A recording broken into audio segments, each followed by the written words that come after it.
Kanalıma, mutfağıma hoş geldiniz. Bugün sizlerle asma yaprağında enginar dolması yapıyoruz. İnanılmaz lezzetli. Hızlıca tarife geçiyorum. 1 adet büyük soğanım var. İnce ince doğruyorum.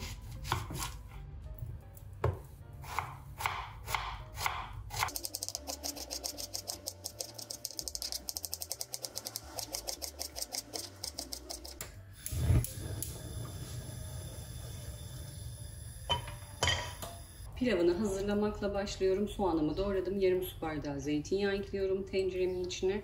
Pilav tenceresi kullanıyorum.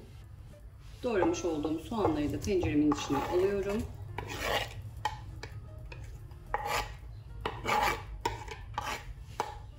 Soğanların üzerine 1,5 tatlı kaşığı toz şeker ekliyorum. 1 tatlı kaşığı tuz ekliyorum. Soğanlar yumuşayıncaya kadar kavuruyorum.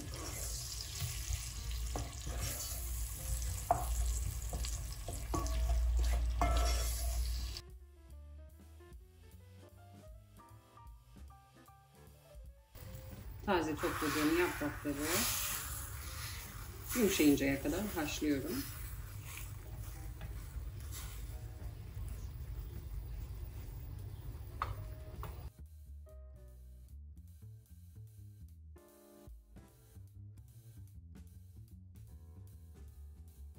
Soğanlar kavrulurken pirincimizi de yıkayalım. 1 su bardağı pirinç kullanıyorum.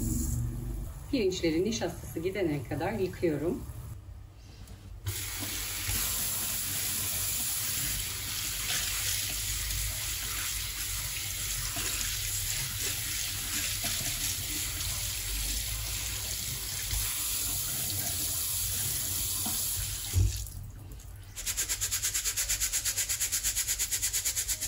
Kavrulan soğanların üzerine yıkadığım pirinci de ekliyorum.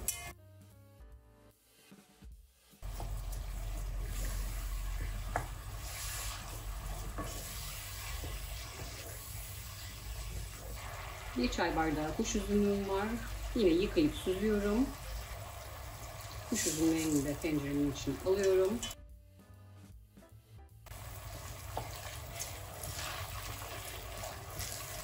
(2-3 dakika kavuruyorum. Pilavın tam pişmesini istemiyorum. 2-3 dakika kavurduktan sonra 1 su bardağı su ekliyorum. Yarı pişmiş bir pilav elde ediyoruz. Ocağın altını kısıyorum. Kısık ateşte suyunu çekene kadar takriben 3-4 dakika pişiriyorum. Lezzetlendirme ve baharatlandırma kısmını en son yapıyoruz. Baharatları şimdi eklersek acılaşma riski var. O yüzden de pilavımızı bir pişirelim. Ondan sonra da lezzetlendirme kısmına geçebiliriz.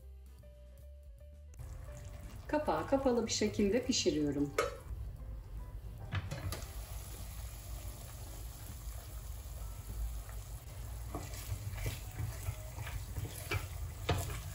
Pilavımız suyunu çekti. Bir karıştırıyorum. Sonrasında yine kapağını kapatıyorum. Ocağın altını kapattım. Kapağı kapalı bir şekilde 5-6 dakika dinlendiriyorum. Bir demet maydanozun 1/3 1'ini kadar kullanıyorum. Şöyle bir avuç. Yine bir demet dereotunun 1/3 1'ini kullanıyorum. Yıkayıp sap kısımlarını temizledim. İnce ince doğruyorum.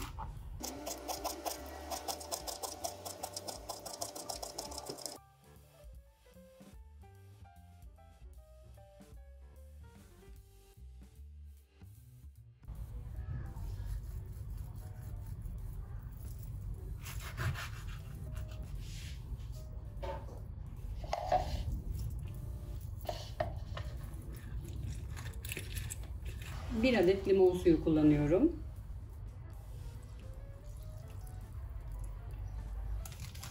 Baharatlarını ilk etapta atmamıştık ki pişerken acılaşmasın. 1 tatlı kaşığı dolma baharatı yani yeni bahar kullanıyorum. Silme 1 tatlı kaşığı karabiber. Şöyle yarım tatlı kaşığı da tarçın kullanıyorum. Dolmalık fıstık çok pahalı olduğu için ben kullanmak istemedim. Eğer evinizde varsa pirinçleri kavururken 2 yemek kaşığı kadar da dolmalık fıstık da kullanabilirsiniz. Yaprak mevsimiyken taze yaprakları da haşlamıştım. Şöyle büyük olanlarını seçiyorum. Sap kısımlarını kesiyorum. Eğer küçükse, enginarlarınız büyükse 2 adet kullanabilirsiniz.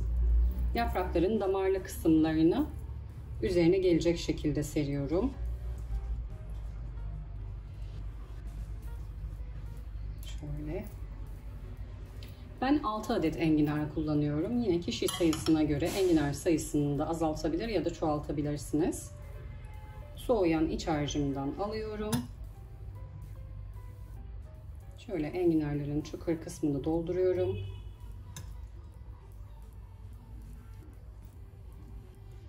Pirinci daha öncesinde pişirdiğimiz için çok fazla şişme yapmayacak.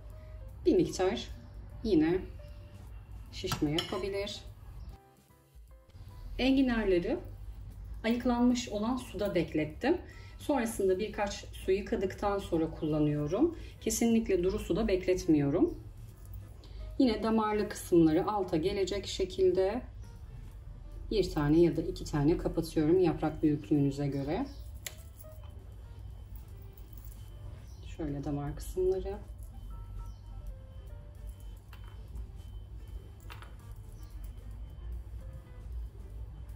Hatta şöyle yapalım. Alttaki yaprakları alalım.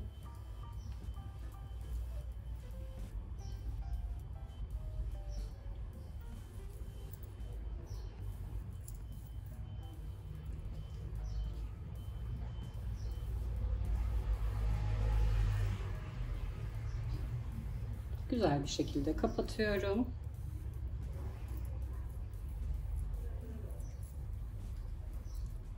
Tencereme diziyorum. Yine bir tane daha göstermek istiyorum.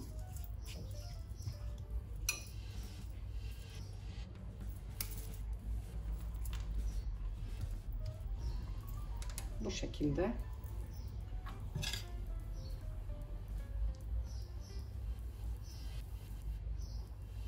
Yaz için nefis bir lezzet. Misafir sofralarına da çok yakışıyor. Enginarın tam zamanı, bol bol hazırlayabilirsiniz misafirleriniz için.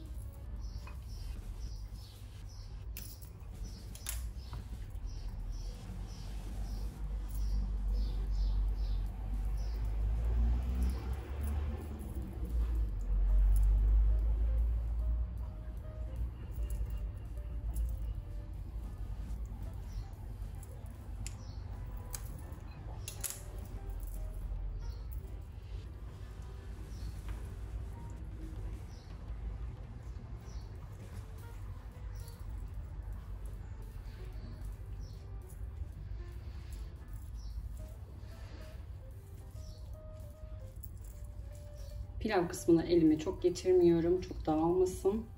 Bu şekilde güzel bir şekilde sarıyorum. Enginar dolmasını hazırladık. İç harç arttığı için 5-6 tane de yaprak sardım. Şöyle 2-3 yemek kaşığı kadar zeytinyağı gezdiriyorum. Karnıyarık gibi yayvan bir tencere kullandım. Tek sıra halinde olması gerekiyor. Çift sıra halinde dizersek pişmez.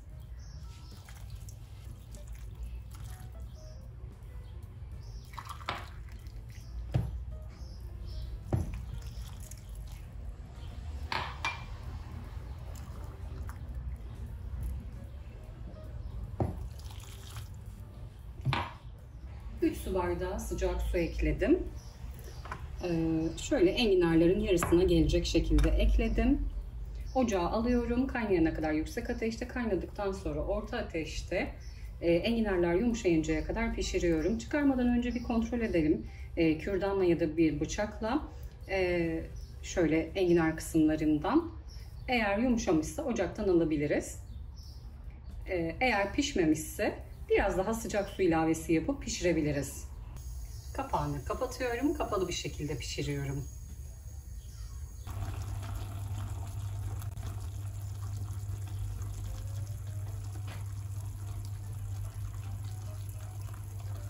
Enginar dolmamı servise hazırladım. Piştikten sonra kapağını kesinlikle açmayın. Ben biraz erken açtığım için yapraklarda birazcık kararmalar oluyor. Üzerine zeytinyağı döktüm. İç dokusunu da göstermek istiyorum.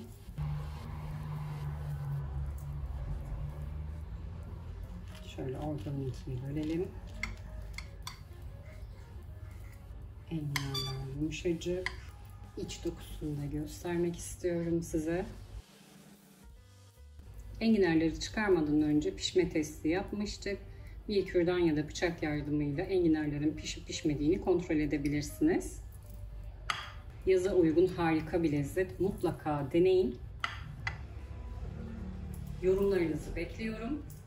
Bir videomun daha sonuna geldim. Tüm aşamaları birlikte yaptık. Aklınıza takılan sorular olursa yorum kısmına sorularınızı bekliyorum. Gördüğüm an size dönüş sağlıyorum. Kanalıma abone değilseniz abone olmayı, sevdiklerinizle paylaşmayı, bir sonraki videomdan haberdar olmak için bildirim zilini açmayı unutmayın lütfen. Yepyeni tariflerde görüşmek üzere. Herkese afiyet olsun.